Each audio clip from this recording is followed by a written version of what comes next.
Nagsisimula ang pelikula sa pamamagitan ng pagpapakita ng isang lalaki na nagngangalang Marshall Jim Dillon.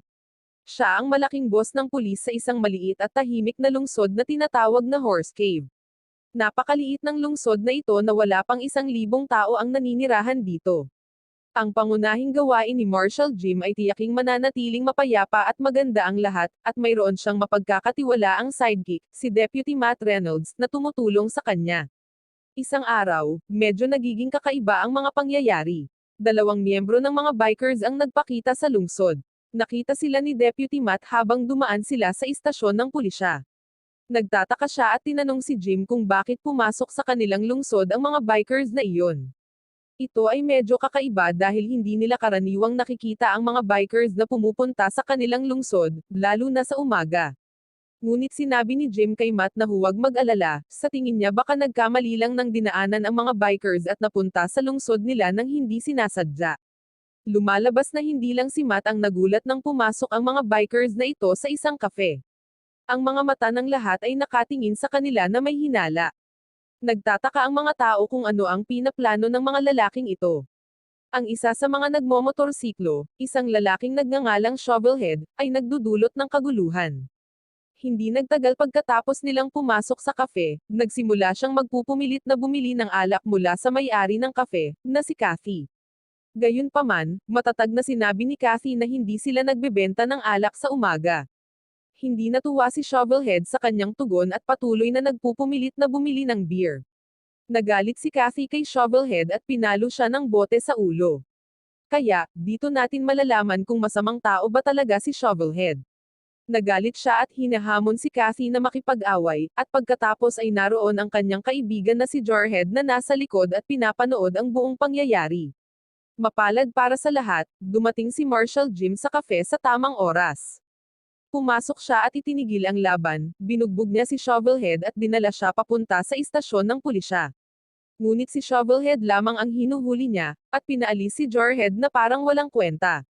Nagsimulang mag-alala si Jim at ang kanyang mga kaibigang pulis na baka may masamang plano ang motorcycle gang para sa kanilang lungsod. May kutob si Jim na may hindi magandang nangyayari. Sinabi niya kay Deputy Matt na dalhin si Shovelhead, isa sa mga biker gang, sa mas malaking istasyon ng pulisya sa malapit. Balak ni Jim na manatili para bantayan ang lungsod kung sakali. Lumalabas na tama ang hinala ni Jim, dahil sa sandaling umalis si Matt kasama si Shovelhead, ang natitirang bahagi ng biker gang ay pumasok sa lungsod. Sa isang palihim na galaw, na ginamit si Shovelhead bilang bitag para abalahin ang mga pulis. Sa kaunting tao sa lungsod at walang nakakakita sa kanila, pinutol ng mga biker gang ang electric substation, na nagdulot ng pagkawala ng kuryente sa buong lungsod. Sa sandaling iyon, nasa kafe ni Kathy si Jim, ngunit nang mawala ang kuryente, nakaramdam siya ng kakaiba at bumalik sa istasyon ng pulisya upang mag-imbestiga. Samantala, nasa kalsada si Matt nang makita niya ang isang lalaki na nakahiga sa gilid na iniisip na siya ay nasugatan. Ito ay isang patibong, ang lalaki ay isang miyembro ng gang na tinutukan ng baril si Matt, ginagawa siyang bihag ng gang. Kasabay nito, sa kabilang bahagi ng kalsada, isang pulis na nagpapatrol ang nakakita sa isang humaharurot na van. Hinabol ng pulis ang van at sinigawan niya itong huminto, ngunit sa paghinto ng van, biglang binaril ng gang ang pulis na patay, at ang isa sa kanila na nagngangalang Dirty Bob ay isinuot niya ang uniforme ng pulis, at kinuha ang kanyang patrol car. Habang nangyayari ito, sinubukan ni Jim na humingi ng tulong sa isa pang istasyon ng pulisya, ngunit ang gang ay sinira ang signal ng telepono, na pinutol ang komunikasyon sa ibang mga lungsod, na naging dahilan para walang makakatulong sa kanila. Pagkatapos, narinig ni Jim ang tunog ng mga motorsiklo na papalapit na nagpapahiwatig na ang gang ay nakapasok na sa lungsod. Nagmamadaling lumabas si Jim para tingnan kung ano ang nangyayari. Nang makita niya ang mga bikers, pinag-iisipan ni Jim kung ano ang kanilang ginagawa. Medyo malalim ang kanyang iniisip at hindi niya napansin si Jarhead na palihim na lumapit sa likuran niya, na nakatutok sa kanya ng baril. Ang plano pala ng gang ay pagnakawan ng isang bangko sa mismong lungsod na iyon. Ang pinuno ng gang, si Diablo, ay talagang nakatira sa lungsod na ito, kaya alam niya ang loob at labas ng lungsod. Kilalang kilala pa niya si Jim at nahuhulaan niya kung ano ang magagawa at hindi magagawa ng hepe ng pulisya, na ginagawang mas madali para sa kanya na iset up ang bank robbery. Napakatalino ni Diablo dahil inilagay pa niya ang isa sa kanyang mga miyembro ng gang bilang teller sa bangko. Nang mailabas na ng gang ang lahat ng empleyado ng bangko, sinabi ni Diablo sa manager na tulungan ang kanyang mga tauhan na buksan ang safe. Dinala niya sila sa safe, binuksan ito, at hinayaan silang kunin ang lahat ng pera sa loob. Nang matagumpay ang pagnanakaw sa bangko, nagpadala si Diablo ng isang grupo ng kanyang mga tauhan upang dalhin ang mga empleyado ng bangko at mga taong bayan sa isang simbahan kung saan sila ay ikukulong. Ngunit hulaan kung sino ang hindi kailangang dalhin sa simbahan. Nakilala ni Jim at ng bagong deputy si Diablo, na gustong manatili sila. Si Diablo pala ay may gustong sabihin kay Jim at Matt. Si Diablo at ang kanyang grupo ay hindi pa nagtatapos sa kanyang pagnanakaw sa bangko, alam nilang may malaking nangyayari sa araw na iyon. Ang isang kasino ay maghuhulog ng milyon-milyong dolyar sa bangkong iyon, at oo, gusto rin ni Diablo ang perang iyon. Kaya, hinintay nilang pumasok ang armored truck dala ang lahat ng pera. Walang kaalam-alam ang dalawang gwardya ng armored car na pinasok ng mga tulisan ang bangko. Tiniyak ni Diablo na walang sino man sa lungsod ang makapagbigay ng ulat sa ibang lungsod. Habang naghihintay sila sa armored car, biglang tumunog ang mga putok. May nagpapaputok ng rifle sa kanila, isang lokal na matandang lalaki na talagang magaling bumaril. Nagtatago siya at isa-isang pinagbabaril ang mga miyembro ng gang. Ang natitirang bahagi ng gang ay dapat ding magtago, at sa lahat ng kaguluhang iyon, sinasamantala nina Jim at Matt ang pagkakataong makatakas. Dito ay talagang tumitindi ang mga bagay, hindi napapansin nina Jim at Matt ang isang babae sa malapit. Natakot siya at sinubukang tumakbo para iligtas ang kanyang buhay, ngunit hinawakan siya ni Diablo at ginawa siyang hostage. Pinagbantaan niya na sasaktan siya kapag hindi magpapakita ang matanda. Hindi pala maaaring hayaan ng matanda na may mangyari sa babaeng iyon dahil asawa niya ito, kaya lumabas siya at nakiusap kay Diablo na palayain siya. Walang pakialam si Diablo at doon mismo binaril ang kawawang matanda. Naisip ni Diablo na magagamit niya ang babae para kontrolin sina Jim at Matt na pinagbabantaan sila na papatayin niya ang babae. Natakot si Matt at sinubukang tumigil sa pamamagitan ng paglalagay ng alarm sa tindahan kung saan sila nagtatago. Nagalit si Diablo at nagpas siyang barilin ang babae, na ikinagulat ng lahat. Napagtanto ni Jim na hindi nila kayang harapin ang mga masasamang tao, kaya gumawa siya ng palihim na panlilinlang sa loob ng tindahan.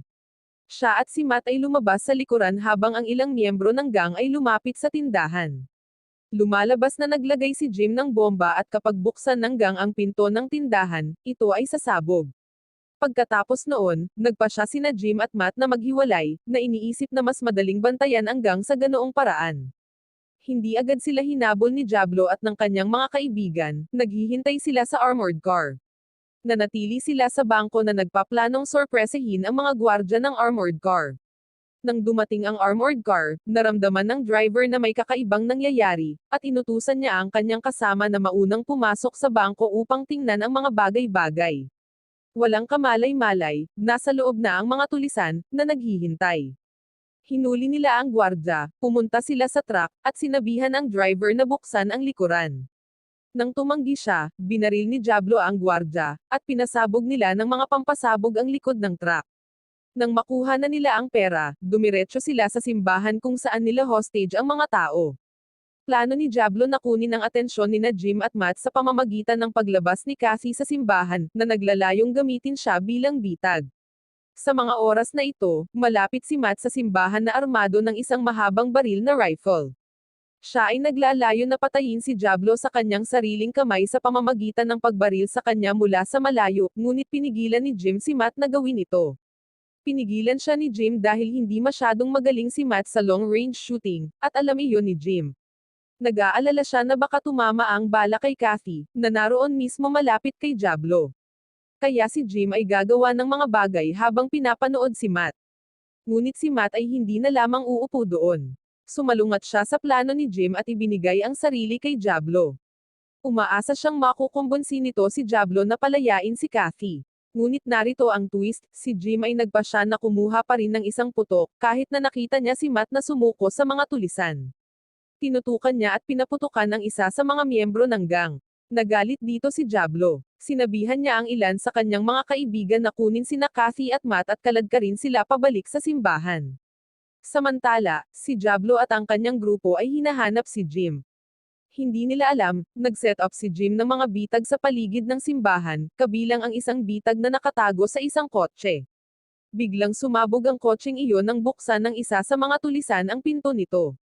Sa loob ng simbahan, ibinunyag ni Kathy ang katotohanan kay Matt.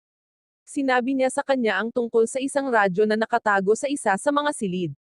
Gamit ang radyong iyon, maaari silang tumawag para sa backup mula sa ibang mga istasyon ng pulisya sa kalapit na mga bayan. Naisip ni Matt na sulit ang ginawa ni Jim kanina, kaya nang maabala ang mga tulisan sa paghahanap kay Jim, palihim na pumasok si Matt sa silid. Mapalad para sa kanila, ang radyo ay gumagana na parang isang himala. Tumawag si Matt para sa backup. Habang nasa radyo si Matt, nakaupo pa rin si Kathy sa harapan ng simbahan. Napagtanto niya na ang isa sa mga miyembro ng gang ay medyo walang pakialam, kaya sinamantala niya ang pagkakataon, inatake ang babae, at kinuha ang kanyang baril. Ang kanyang ginawang hakbang ay matagumpay.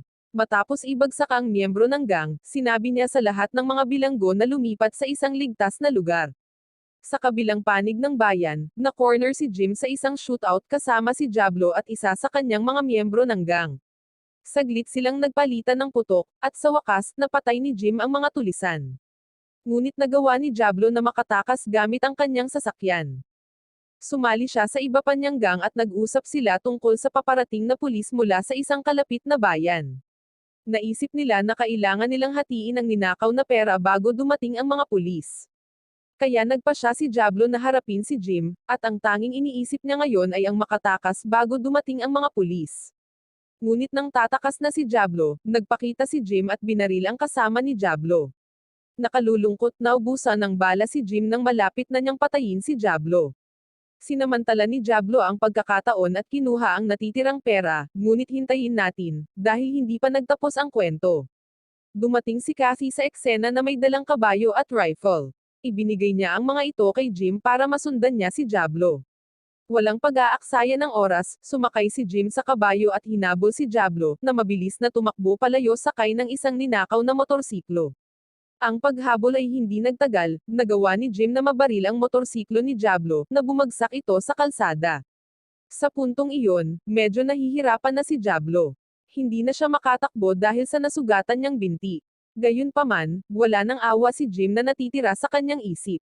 Si Diablo ay nagdulot ng maraming sakit at pagdurusa, at karapat-dapat siyang magbayad. Kaya tinutukan at binaril ni Jim si Diablo, na nagwakas sa kanyang buhay. At iyon ay isang pambalot para sa pelikula. Ang kapayapaan ay tila nanirahan sa ibabaw ng Horse Cave. Bumalik si Jim sa pagiging isang pulis, ngunit ngayon ay nagkaroon na siya ng kasintahan, na si Kathy. Wow naman! Doon nagtatapos ang pelikula mga idolo, salamat sa inyong panonood.